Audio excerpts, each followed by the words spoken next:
Praise the lord. హల్లెలూయా. ప్రతి ఉదయం వేకువనే లేచి వాగ్దానములు వినుచున్న మీ అందరికీ నా హృదయపూర్వక వందనములు తెలియజేయుచున్నాను.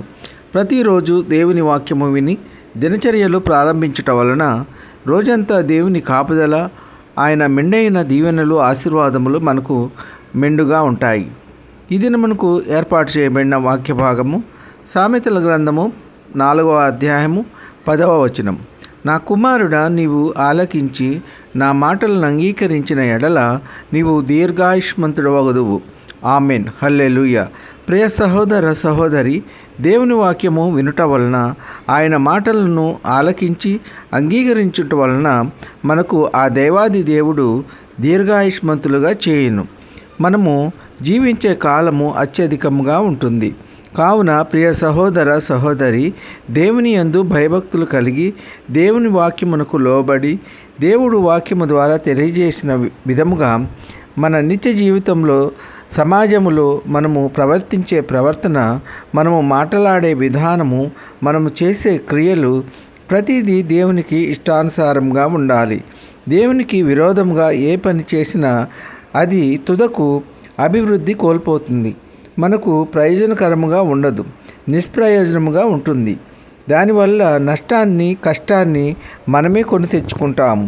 కావున ప్రియ సహోదర సహోదరి, దేవునికి అంగీకారమైనది, దేవునికి ఇష్టమైనది చేయాలి. దేవునికి విరోధముగా ఏ పని చేయకూడదు.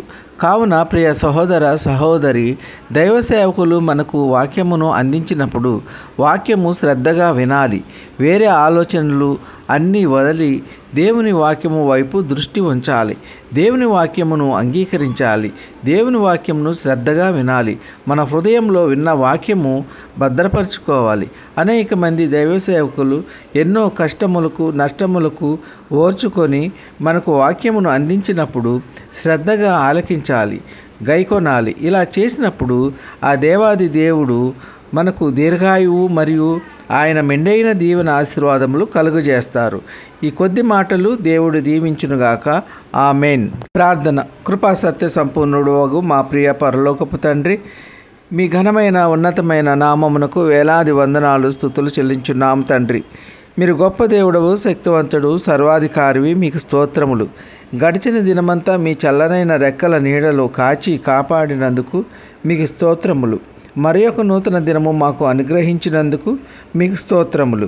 ఈ వేకువని లేచి ఎందరైతే మీ యొక్క వాక్యము విని అంగీకరించి ఉన్నారో అటువంటి బిడ్డలనందరినీ దీవించండి, ఆశీర్వదించండి. ఎందరైతే మీ వాక్యము వినక లోకము తట్టు, పాపము తట్టు తిరుగుచున్నారో అటువంటి బిడ్డలందరూ మారు మనసు పొంది మీ వాక్యము తట్టు తిరిగి మిమ్మల్ని ఆరాధించులాగున మీ కృప ఉంచండి. మీ ప్రియబిడ్డల యొక్క అవసరతలు, అక్కరలు, కొరతలు తీర్చండి. ఆర్థిక సమస్యల నుండి విడుదల దయచేయండి. అప్పుల బాధల నుండి విడుదల దయచేయండి. ఉద్యోగము లేని బిడ్డలకు ఉద్యోగములు దయచేయండి. వ్యాధి బాధలతో ఉన్న బిడ్డలకు, వారికి సంక్రమించిన వ్యాధుల నుండి విముక్తి దయచేయండి. గర్భఫలం లేని బిడ్డలకు గర్భఫలం దయచేయండి. వివాహములు కాని బిడ్డలకు వివాహములు జరుగులాగున మీ కృప ఉంచండి. ఉద్యోగస్తులను, వ్యాపారస్తులను, కూలి పని వారిని కాపాడండి.